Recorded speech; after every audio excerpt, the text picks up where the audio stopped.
Hello everyone, আমার নতুন আরও একটা ব্লগে তোমাদের অনেক অনেক স্বাগত। আর এদিকে শীতকাল তো প্রায় চলেই এলো, আর তোমরা সবাই শীতকাল কেমন এনজয় করো আমাকে কিন্তু অবশ্যই জানিও। তো যাই হোক, ডিউটি থেকে চলে এসেছি, এখন ফ্রেশ হয়ে নিয়েছি। আর যেহেতু এখন রান্নাঘরে যাব, তাই চুলটা একটু টাইট করে বেঁধে নিলাম।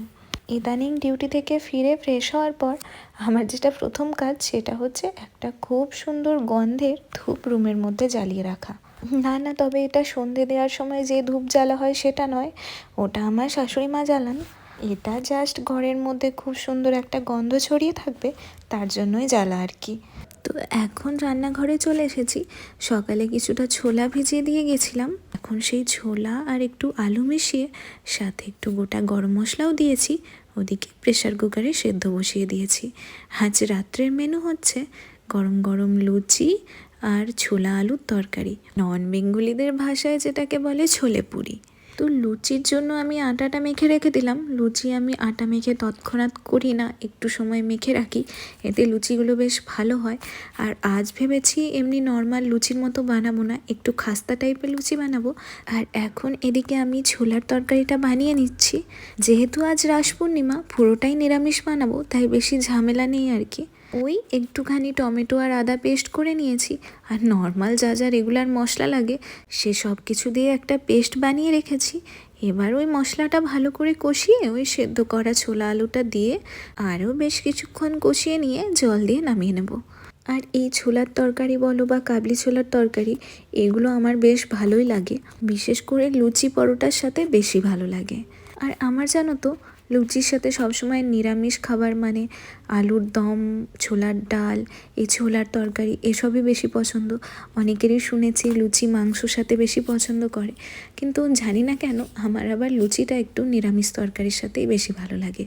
এদিকে আমার ছোলার তরকারি মোটামুটি রেডি। এখন দেখে নিচ্ছি আলুগুলো ঠিকঠাক সেদ্ধ হয়েছে কিনা।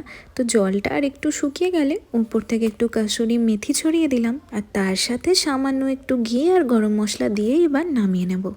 নিরামিষ রান্নাতে আবার ঘি গরম মশলা দিলে একটা সুন্দর গন্ধ বেরোয়, ওটাতেই আবার খাবারের টেস্ট অনেকখানি বেড়ে যায়।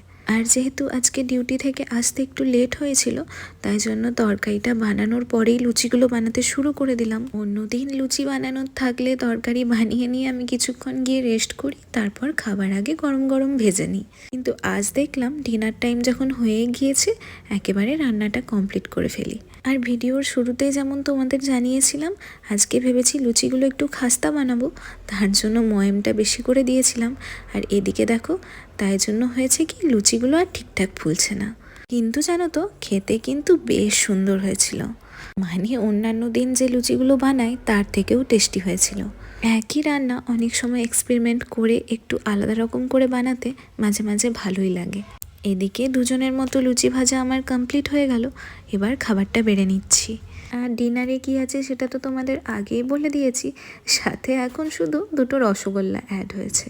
আর তোমরা কারা কারা আমার মতো এভাবে ছোলার তরকারি বানাও আমাকে কিন্তু অবশ্যই জানিও।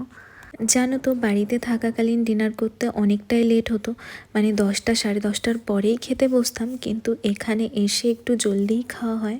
বলতে পারো আমরা দুজন একটু আর্লি ডিনার করি এখানে, কারণ সকাল সকাল উঠে আবার তো রেডি হয়ে অফিস বেরোতে হয়, তাই জন্য ডিনারটা একটু আমরা আর্লি করে ফেলি। আর যেহেতু খাওয়াটা জলদি হয়, ঘুমোনোও একটু জলদি হয়ে যায়।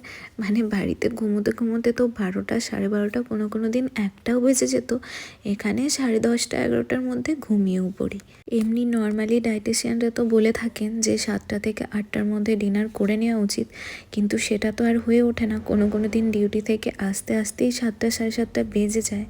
তো এখন খাওয়া দাওয়া শেষ, রান্নাঘরও গোছানো হয়ে গিয়েছে, এখন একটু ফেস ওয়াশ করে চলে এসেছি। ওই রাত্রে শোবার আগে যা একটু স্কিন কেয়ার করা যায় আর কি, সেটাই করছি। মানে এখন তো শীতকাল পড়েই গিয়েছে, আর আমার স্কিনটা গ্রীষ্মকালে যত অয়েলি, শীতকালে না তত বেশি ড্রাই হয়ে যায়।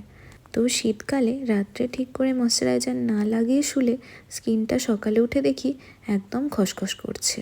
আর গ্রীষ্মকালে জানো তো এর ঠিক উল্টোটা, মানে বাড়িতে থাকলে তো আমাকে বেশ কিছুক্ষণ পরে পরেই ফেস ওয়াশ করতে হয়, স্কিন এত অয়েলি হয়ে যায়। মানে কেউ যদি আমাকে কখনো জিজ্ঞেস করে আমার স্কিন ড্রাই না অয়েলি, আমি না কখনো ঠিকঠাক করে উত্তর দিতে পারি না, কারণ সিজনের সাথে সাথে আমার স্কিনের টেক্সচারও চেঞ্জ হতে থাকে।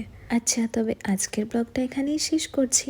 দেখা হচ্ছে খুব শীঘ্রই নতুন একটা ব্লগে। ততক্ষণ সবাই সুস্থ থেকো, ভালো থেকো। টাটা।